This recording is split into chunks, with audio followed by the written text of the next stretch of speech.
Background request. To Zach Hammond from XXXXX. Background request. Per your request, here's what we could find on your hastily assembled crew. Isaac Clarke. Isaac was born to Paul and Octavia Clarke on Earth in the eastern seaboard region of the American Republic. Paul Clarke was an award-winning ship architect employed by the Galactic Union Maritime Corps. His record shows extended time off-world away from his family. When Isaac was born, Paul was given a temporary reassignment to an Earth-based GUMIC ship production facility.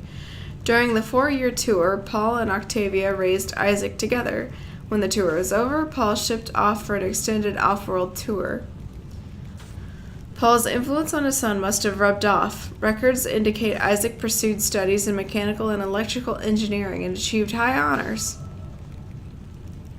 According to medical and psychiatric records, Paul Clarke's absence had a profound effect on Octavia. She suffered from depression and personal anguish until doctors encouraged her to find fulfillment by working with charitable organizations. It is believed that this is how she ended up coming in contact with the Church of Unitology. Her association with the church appears to have alleviated her mental condition. The cancellation of her therapy sessions corresponds with the local parish announcements of her initiation ceremony. At this point, records of her become somewhat scarce. There are indications that she sold off much of the family estate to finance her full membership in the church. Isaac appears to have been selected to a prominent engineering school, but we surmise that he was unable to afford the tuition, as records show that he instead attended a lesser-known school with the help of scholarships and financial assistance. After graduating with high honors, Isaac enlisted in the Merchant Marines. He quickly gained a reputation for his resourceful engineering solutions, and after 2 years was promoted to a higher profile position, closer to the major shipping lanes. There are several inquiries about the location of his father that have been logged by his contacts at the GUMIC. Isaac appears to have been trying to reunite with him unsuccessfully for years. It is doubtful he ever got far in his investigation, as Paul Clarke's service record has been mysteriously classified by an executive order. Octavia continues to be a contributing member to her church and has managed to purchase a vested level title. Isaac's career stagnates at this point. There are records that he cohabited with a medical officer named Nicole Brennan for a couple of years. Records indicate she moved out after receiving a promotion and is currently serving on USG Ishimura. Kendra. I couldn't find anything on her in the time I had, but Darlton swears by her. She's on the mission with his recommendation. If he thinks she has the necessary skills, who am I to argue?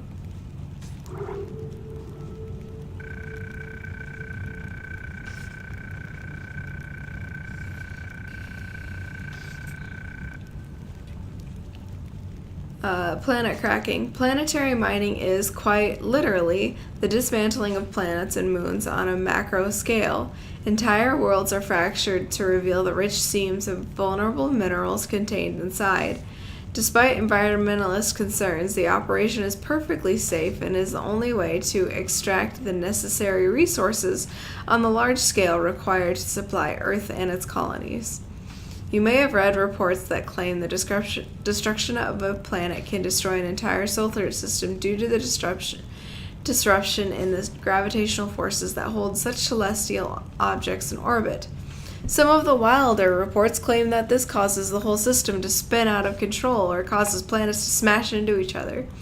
Concerned investors are directed to read the article "The CEC Pledge for the Health of Our Universe" for a detailed breakdown on the truths about planet cracking. The short answer is planet cracking is perfectly safe and provides an essential service to Earth and the colonies. With all planet cracks, the planets are carefully chosen for their mineral content, net worth, and the safety with which they can be dismantled. The planet cracking is a lengthy process spanning from 3 to 5 years. Generally, the first year is spent prospecting and setting up the colony. The second year and a half involves tectonic excavation and related planet-side activities.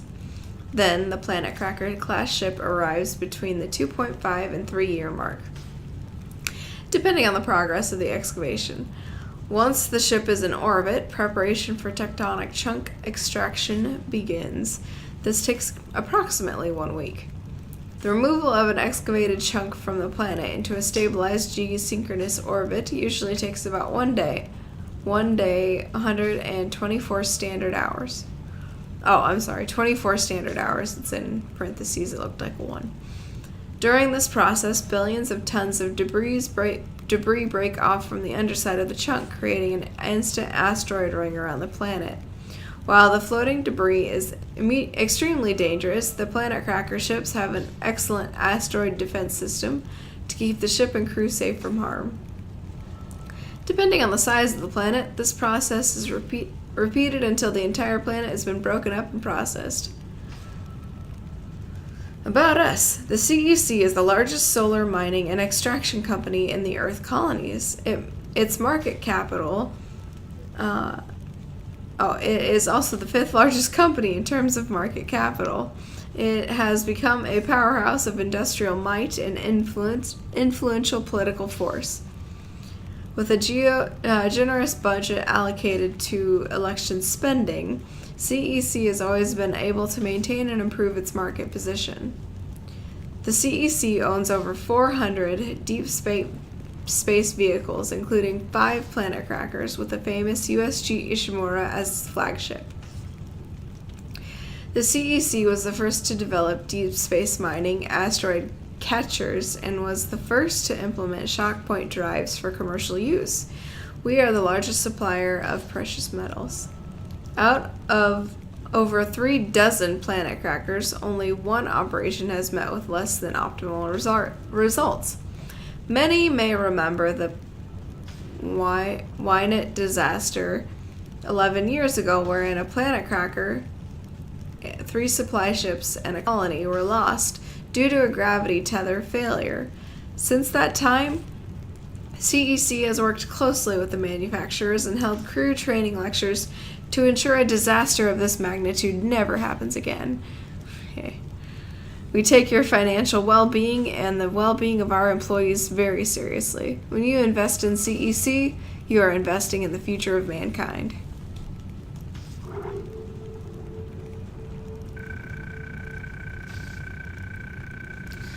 Recovered file, personal log, Abernathy, automated transcript.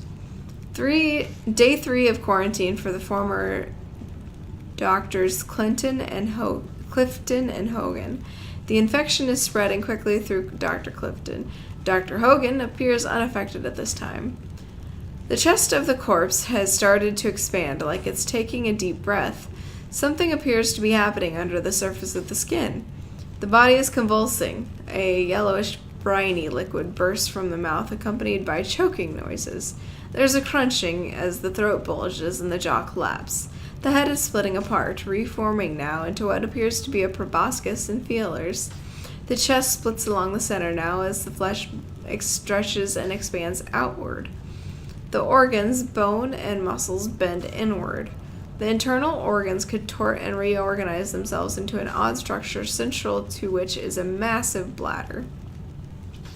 The bladder is filling with liquid, some of which can be seen spilling from the proboscis. It can only assume that the two are connected. The legs are quivering as the flesh peels away and meshes with the flesh from the chest region. There is a sudden snap halfway through the process as one leg bends backwards. More quivering now, and the other leg is snapped at the knee. The changes appear to be slower now. It starts to sit up. The body is convulsing. The leg is flopping. It's trying its best to take its first step. Uneasy at first, but now it is adapting quickly. A half-dozen steps, and it seems to be perfectly at home with the new contorted form. The splattering on the glass is making observing difficult. It appears that Dr. Hogan's legs are elongating somehow, flaying themselves, and now twisting with a mixture of his own internal organs into a single appendage, like some sort of tail. His face is contorted, his jaw clenching and unclenching. Several jaw-like appendages are merging from his ever-widening mouth. His mouth no longer appears able to communicate the change. Accommodate the change. His head is splitting, seams bursting. And almost instantly he is perched on his hands, shifting his weight from one palm to the other. He's pacing, circling the room, and he appears to be watching me. He sees me. No, he's fixated on the ceiling now. Oh God, no. He's leaping at the vent. With his powerful tail-like appendage, he's striking at the reinforced covering, trying to get it open. I must warn the others. Recording end.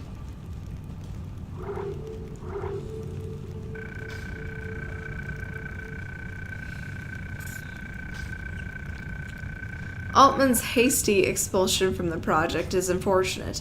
His notes on the black marker appear incomplete, and our findings thus far have been inconclusive. What notes we have recovered appear to be written in a code of his devising. It'll be weeks before we can decipher them. In the meantime, someone has to shut him up. His public outcry about the marker is more than a nuisance. This is a matter of security. Funding has been insufficient. Moving the research to Aegis 7 is only aggravating the problem.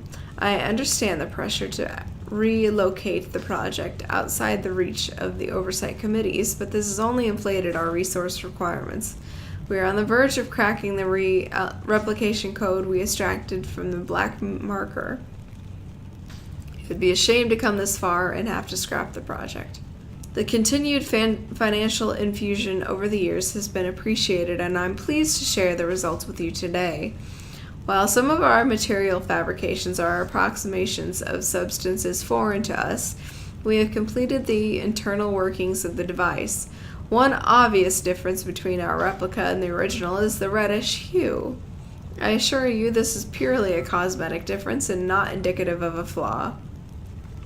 The device, when activated, began to emit a highly complicated rhythmic pattern across a wide band of frequencies, from actual sound waves through the electromagnetic spectrum to alpha, delta, and theta brainwaves. It seems mostly inert and harmless aside from some slight interference with communication equipment. We're proceeding with the final construction.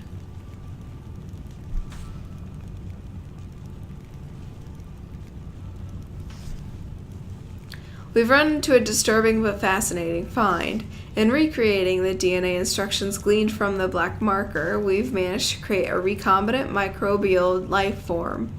It seems dormant at first, even when placed in a bath of rich nutrients.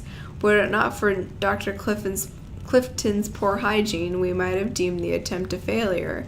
Fortunately for us, he had not fully decontaminated himself before working with the sample and managed to contaminate it with some dead skin cells. Suddenly, the microbes jumped into action.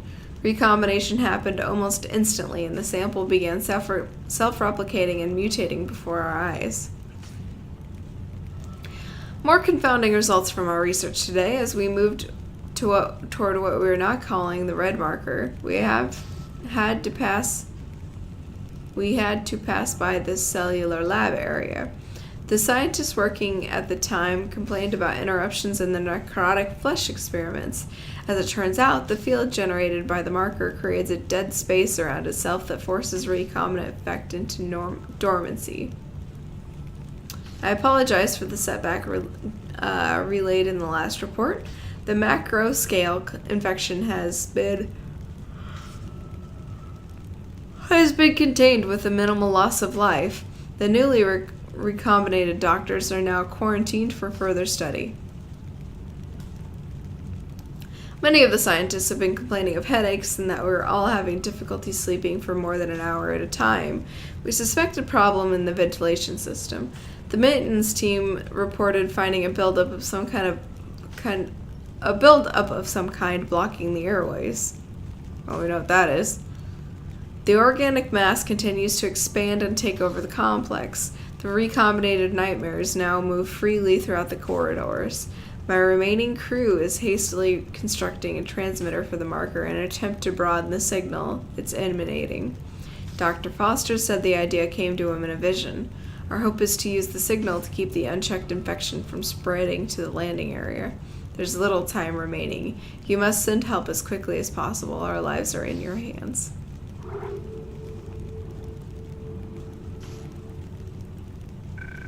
As many of our older readers may recall, resource management on Earth and on the colonies are not always as streamlined as it is today. There was a time when needs could barely be met by the now extinct resources of Earth and the dwindling supplies of the colonies. Looking at stars for additional resources is nothing new, but at the time only smaller ships were able? And they were insufficient at keeping up with demand. Enter the Ishimura. The USG Ishimura, named after astrophysicist Hideki Ishimura, inventor of the shockpoint drive, was the first of the massive planet cracker ships. Built 62 years ago, she has a long and storied career. The Ishimura was the first vessel of her size to utilize the shockpoint drive for large-scale commercial deep space expeditions. At the time of her inception, the Ishimura was hailed as the savior of the Earth colonies. She was created to mine and melt down entire small planets and moons. She was also the first ship capable of the scan and catch technique for harvesting mineral-rich asteroids. Using huge gravity tethers, the Ishimura can lock onto asteroids and pull them inside the ship's massive collection bays for smelting. At 62 years old, the Ishimura is still in remarkable shape. Much of the equipment has been upgraded over the years. Many spaces have been retrofitted to take advantage of modern advances in technology. Despite the long years of service, she is still the pride of the fleet and remains the largest planet cracker in the fleet. Whenever an important deep space mining project comes up and the Ishimura is available, she's the first ship to be called. It's ships like the Ishimura and the dedication of the men and women who crew her that have helped make Concordance Extraction Company the trusted, dependable workhorse that it is today. Unitology Exposed. Excerpts from The False Messiah, a book banned on Earth and most colonies. A religion is born. When Michael Altman went public with his research on the black marker, the world was teetering on the brink of self-destruction. Many people, myself included, felt civilization was at an end. We couldn't change the world by ourselves, and most of us didn't want to. What Altman offered us, this chance at a rebirth for humanity, was exactly what our hungry, empty souls were looking for. Practically overnight, our hope for humanity was renewed. Millions flocked to his conferences to hear him profess to know the way to a new beginning. We stared in awe at the evidence of the alien artifact that would change everything, and we did whatever he told us to. We rallied against the government. We joined together in congregations to share his word, and we prepared ourselves for the future he said he was coming. Where were you when Michael Altman was assassinated by our government? That's the question of our generation, I suppose. It's certainly the day when everything changed for me and the world. The martyring of the scientist turned savior, Michael Altman, begot financial zealots, and I was one of them. We birthed and maintained the tenements of a new generation, known now as the Church of Unitology. I was only a follower, but I was suddenly part of the biggest social movement in history. The riots that followed and the crippling of our government made us realize that we finally had the chance to change things. No one knows what is contained in the black marker. Some claim it contains a genetic string that grants immortality through gene therapy. Others say it contains the DNA of an alien life form. Even Altman confessed to not knowing exactly what it's for. The marker has been used to form the basic doctrines of the Church. As claimed in the popular book Death is Only the Beginning, humans will learn that by death of their worldly spirit, they will be reborn in unity as a stronger, unending community. Unity is forever. Death is an important event in the journey of the Unitologist and is seen as a necessary step to being reborn. The body is considered holy and may not be cremated or be allowed to decay in the ground. The bodies are given to the church for safekeeping. Where they are taken is unknown, but I have seen massive Unitology compounds in all of the major settlements I have visited. Curious, I asked around.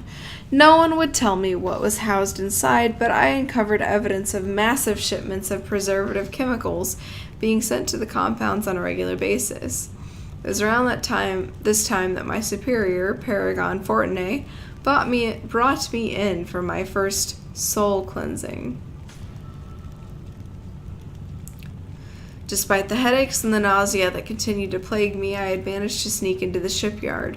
I'd almost regained full function in my legs and was able to make it into what appeared to be the nerve center of the operation. What I discovered were ships, massive ships, and lots of them.